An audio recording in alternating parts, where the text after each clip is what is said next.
안녕하세요. 책을 읽어주는 남자 김원천 인사드립니다. 와, 벌써 목요일이에요. 10월 15일. 참 한 주가 빨리 흘러갑니다. 내일이면 벌써 금요일입니다. 신나는 금요일. 기대되죠? 자, 오늘 책 또 소개해드릴게요. 오늘 책 역시나 돈과 사람을 끌어당기는 부자의 말센스 마지막 파트입니다. 끌리는 말센스는 마인드에서에 나온다. 여기에 소속된 몇 가지 속해 있는 에피소드 읽어드리도록 하겠습니다. 그럼 시작해 볼게요. 내 시각이 내 인생을 만든다라는 주제입니다. 살면서 비슷한 일을 겪더라도 사람들은 왜 각자 다르게 받아들일까요? 저마다의 색안경을 끼고 있기 때문입니다. 그래서 같은 상황을 겪고도 해석이 달라지게 되죠. 각자의 색안경은 살면서 만나는 사람들이나 자신의 성격, 경험을 통해 만들어지기 때문이에요. 난 바람이 나서 집을 나간 아버지를 무척 미워했습니다. 그리고 당연히 나와 같은 상황에 처한 사람들이라면 아버지를 미워할 수밖에 없다고 생각했어요. 그러던 어느 날이었어요. 놀라운 이야기를 듣게 됩니다. 나와 똑같은 상황인데 아버지를 전혀 미워하지 않고 전혀 영향받지 않는 그런 분의 이야기입니다. 정말 충격이었어요. 어떻게 가정을 버린 아버지를 미워하는 게 당연하지 않나? 라고 생각했던 나의 고정관념이 그냥 깨지는 그런 순간이었어요. 어떻게 아버지를 미워하지 않을 수 있는지 그분의 생각이 너무나 몹시 궁금했습니다. 왜냐하면 사실은 나 자신도 미움이라는 감정을 내려놓고 싶었기 때문이에요. 아무리 함께하지 않더라도 나를 태어나게 해준 아버지이고 그분을 미워하지 않는 것은 딸이 된 도리로서 분명 마음 한편에 쌓인 고통이었기 때문에 그 감정에서 벗어나고 싶었던 것인지도 모릅니다. 무엇이 생각의 차이를 만들었는지 궁금해하며 그분의 이야기를 듣다가 그 답을 찾게 됩니다. 그분의 어머니와 나의 어머니가 보인 반응이 너무나 달랐던 거죠. 긴 세월 아버지에게 상처를 받은 나의 어머니는 나에게 의지하는 경향이 있었습니다. 내가 또래보다 일찍 철이 들었던 이유이기도 하죠. 문제는 나 역시 내게 의지하는 어머니의 시선으로 아버지를 바라본 것이었습니다. 그런데 그분의 어머니는 달랐어요. 엄마도 아빠가 밉지요? 라고 물으면 넌 아빠가 왜 밉니? 넌 아빠한테 고마워해야지. 세상에 태어나게 해주었고 학교까지 마칠 수 있게 해주었는데 라고 말했다고 합니다. 그 말을 듣는 순간 마음에서 뭔가 울컥하고 올라왔어요. 꽤 오랜 기간 나를 괴롭혔던 미움이 사실은 누구에게나 당연한 것이 아니라는 사실을 깨달았기 때문입니다. 내가 믿고 있었던 당연히가 물거품처럼 사라지는 그런 순간이었어요. 사람은 사람에 따라 당연하다고 믿는 것이 다를 수 있겠구나라는 것을 깨달은 그 순간 오랜 시간 나를 억누르던 그런 감정들이 조금은 녹아내리는 것만 같았어요. 그때 나의 어머니의 관점에서 벗어나 나만의 안경을 써야겠다고 생각을 하게 되었습니다. 나를 아끼던 지인은 이야기합니다. 왜 굳이 아픈 과거를 들춰내냐고 말이죠. 그러나 숨기고 싶은 이야기를 굳이 꺼내는 이유는 내가 멀리 돌아온 이 길을 누군가는 편하게 갔으면 좋겠다는 그런 바람입니다. 마음의 평화를 얻기 위해 오랜 시간 누군가를 쫓아다니고 수많은 책을 읽어가며 얼마나 미친 듯이 노력했던가. 아무도 정리해주는 사람이 없었기에 내가 작은 해답이 되어주고 싶습니다. 우리는 모두 성인이 되어 독립적인 삶을 산다고 생각합니다. 그러나 자신도 모르게 부모로부터 물려받은 정서와 세계관 안에서 사는 경우가 대부분이에요. 부모님으로부터 물려받은 것이 훌륭하다면 감사한 일이지만 그 반대라면 과감히 깨고 나와야 합니다. 개인적으로 좋아하는 말이 하나 있어요. 엄마도 엄마가 처음이야. 바로 그 말입니다. 세상 어떤 부모가 자녀에게 좋은 것을 주고 싶지 않겠어요. 다만 우리의 부모님들도 조부모님들에게 받은 대로 물려주고 있을지도 모릅니다. 우리 아버지도 그랬기 때문이죠. 자녀에게 더욱 건강한 정서와 세계관을 물려주고 싶다면 이제 우리가 새로이 구축할 때입니다. 당신은 고통 없이 행복해지기를, 자신의 시야를 가린 색안경을 깨닫고 투명한 안경으로 바꿔 쓸 수 있기를, 그래서 당신이 행복해지기를 바랍니다. 조합표 한마디. 이미 지나간 일은 어쩔 수 없지만 과거에 대한 기억은 우리의 선택에 따라 좋게도 나쁘게도 바뀔 수 있다.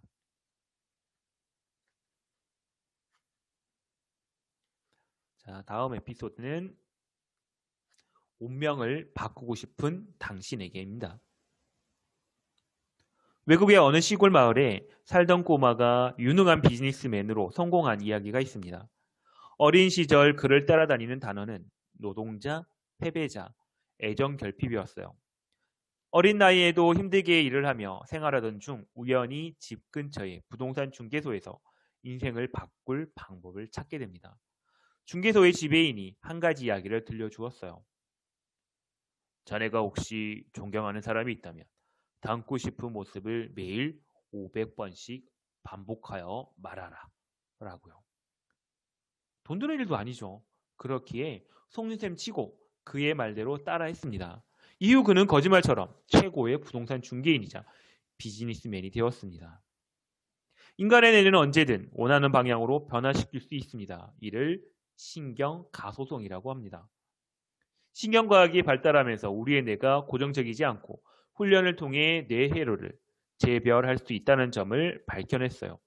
꾸준히 운동하면 관련 근육이 발달하는 것과 마찬가지입니다. 자신이 되고자 하는 모습을 끊임없이 반복해서 떠올린다면 과거와 상관없이 생각이 바뀌고, 생각이 바뀌면 행동이 바뀌고, 행동이 바뀌면 인생이 달라집니다. 당신이 희망하는 모습으로 자신을 재정의 한번 해보세요. 심리학 용어 중 반엄 효과라는 것이 있습니다. 심리학자 포러 교수는 1948년에 대학생들을 대상으로 성격 검사를 했습니다. 대학생들에게 같은 성격 검사 결과지를 주고는 자신의 성격과 얼마나 일치하는지 평가하게 했어요. 성격 검사 결과지는 성격 관련 책이나 별자리 등에서 마구잡이로 발췌한 내용이었습니다. 당신은 다른 사람에게 호감을 얻고 싶어 하지만 스스로에게는 비판적이다. 당신이 성격이 나약한 편이지만 어떤 상황에서는 해결책을 잘 찾는 편이다. 언뜻 봐서는 자신감에 차 있지만 내면은 불안과 걱정으로 가득 차 있다. 때때로 당신은 외향적이고 사교적이며 낯가림이 없는 동시에 내향적이고 신중하며 말이 없는 편이다. 당신은 때때로 소극적이기도 하고 때때로 적극적이기도 하다. 당신은 조용한 것을 좋아하기도 하고 때로는 북적이는 것을 좋아하기도 한다. 이런 성격 검사지를 받은 80% 이상의 사람들이 자신의 성격과 맞아떨어진다고 이야기합니다. 읽고 결과지를 옆사람과 돌려보았을 때 다들 깜짝 놀라죠.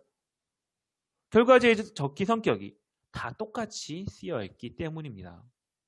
사람들은 두리뭉실하고 보편적인 묘사일 뿐인데 자신의 성격을 잘 말해준다고 생각을 했습니다. 이것은 점술가들이 사용하는 콜드 리딩이라는 기술과도 통합니다. 상대에 대한 일체의 정보 없이도 신체의 언어, 음색, 패션, 성별 등을 분석해 속마음을 알아내는 것을 이야기합니다. 이런 기술을 구사하는 점술가들과 대화를 하다 보면 그들이 미래의 일까지 맞출 거라는 믿음이 생기기 쉽죠. 이와 관련해 재미있는 이야기가 있습니다. 옛날에 아주 영험한 도사가 있었어요. 많은 사람들이 점을 보기 위해 몰려들었습니다. 어느 날 과거 시험을 보러 가는 수재 3명이 찾아왔어요. 그들은 누가 과거 시험에 합격할지를 알고 싶어 도사에게 복채를 내고 물었습니다. 저희 중 몇 명이 합격하겠습니까? 도사는 지그시 눈을 감더니 그것은 전기누설이라오 라고 대답을 했습니다. 그래도 알려달라 재차 묻자 도사는 그들에게 손가락을 하나 내밀었습니다. 한참 말이 없던 도사는 입을 열어 말하기를 가보세요. 그때 가면 알 것이요. 이것은 천기누설이다. 누설할 수 없습니다. 라고요. 세 명의 수재는 궁금했으나 그대로 돌아갈 수밖에 없었습니다. 수재들이 돌아간 후 도사의 제자가 궁금함을 참지 못하고 질문을 했어요. 스승님께서 손가락을 하나 내민 것은 무슨 뜻입니까? 한 명이 합격한다는 그런 뜻인가요? 그러니라. 그들 가운데 둘이 합격하면요. 그럼 하나가 합격하지 못하는 뜻이니라. 그들 셋이 모두 합격하면 어떻게 하죠? 그때는 하나도 빠짐없이 모두 합격한다는 뜻이니라. 제자는 그제서야 깨달음을 얻은 듯 이야기합니다. 그들은 그 뜻을 받아들이는 대로 믿음을 갖고 가겠지요. 그것이 바로 청기였군요. 이런 사례들을 보면서 우리는 알 수가 있습니다. 믿는 대로 된다는 사실을.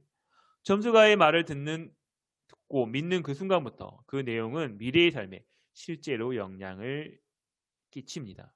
잠재의식에 그대로 투영되었기 때문이죠. 사실 사람들이 점을 보러 가는 이유는 내가 듣고 싶은 말을 듣기 위해서일 때가 많아요. 예를 들어 앞으로 사업이 잘 될 거예요. 지금 이 시기만 잘 지나면 잘 풀릴 겁니다. 자녀가 꼭 합격할 것입니다. 같은 이야기를 듣고 위로 혹은 희망을 품고 싶은 것이지요.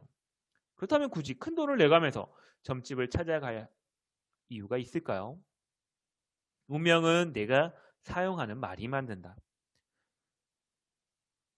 요즘 강남에 잘 나가는 분이 소개를 했는데 같이 가볼래요? 기통차게 맞던데요. 어느 날 한 지인이 내게 이렇게 물었습니다. 다름 아닌 점술가 이야기입니다. 나는 쓴 웃음을 지으며 정중히 사양했어요. 보통 미신을 신봉하는 사람들이 점을 본다고 지레 짐작을 하지만 많이 배우고 자기 성취를 이룬 사람 중에도 점수가를 찾는 이들이 적지 않습니다. 아니, 내 체감으로는 그런 사람들이 더 많은 것 같아요. 끊임없이 노력하는 사람들이 그렇게 하는 이유는 간단합니다. 이런 것이 많을수록 잃어버릴 것이 많아 두려움이 커지기 때문이죠.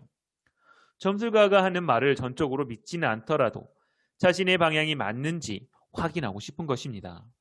한국에서 이 계통 시장 규모가 연 4조 원대라고 하니 정말 놀라운 따름이에요. 와우, 되게 많네. 그만큼 자신의 불투명한 미래를 묻고 싶은 사람들이 많다는 반증입니다. 재미있게도 점술가들에게 듣고 싶은 말은 이미 내가 알고 있습니다. 특정한 소망을 염두에 두고는 그 비슷한 말을 해주는 점술가가 나타날까지 새로운 사람을 찾아가 같은 질문을 던집니다. 그걸 깨달은 순간 이런 의문이 떠오르죠. 듣고 싶은 말이 있어서 점쟁이를 찾아가는 것이라면 축복의 말을 스스로에게 들려주면 어떨까? 사회 초년생 때 어떤 책에서 운명에 대해 납득해 가는 설명을 찾아냈습니다. 운명은 성향이다. 운명이라고 불리는 것은 실은 여러 선택들의 총합이며 어떤 선택을 하는가에 그의 성향에 따라 달려있다는 말입니다. 나는 항상 더 나은 선택을 하는 사람이 되기로 했습니다. 긍정적인 생각이 담긴 말과 행동을 합니다.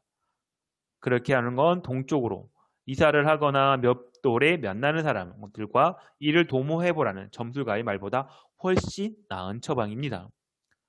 우리가 가는 곳 어디서든 복을 받는다면 그쪽이 더 좋은 게 아닐까요? 믿음은 어느 쪽이든 반드시 현실로 이루어지게 되어 있습니다. 사실 나도 한때 점술가를 찾아간 적이 있어서 그 마음이 무엇인지 너무나 잘 알아요. 그러나 운명을 이긴다는 것은 운명을 이기는 것이 있다는 사실을 깨달은 이유는 전혀 가지 않았어요. 그 덕분인지 지금의 나는 확실히 점술가를 찾아다니던 때보다 더 운이 좋은 사람으로 살고 있습니다. 보잘것없던 인간으로 험한 세상을 살다 보니 언제나 좋은 일만 맞을 수는 없지만 그 일에 대처하는 내 태도 자체가 좋은 운이라고 생각을 합니다. 결과적으로 전보다 훨씬 나아진 삶을 살고 있습니다. 어떤 상황에서든 나는 운이 좋은 사람이야 라고 말할 수 있는 사람이 진짜 운이 좋은 사람이 아닐까요? 위에 나온 시골 꼬마의 이야기처럼 원하는 미래를 자신에게 들려주고 그것을 매일 반복해서 암송하면 됩니다.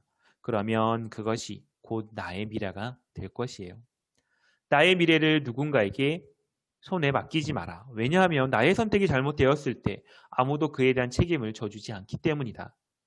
내 미래는 내가 선택하고 만들어 가신 것임을 꼭 기억하세요. 주화표 한마디.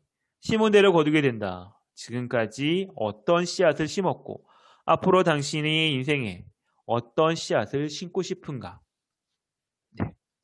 자, 오늘은 여기까지 읽어드리고요. 나머지 부분은 내일 다음 시간에 또 읽어드리도록 하겠습니다.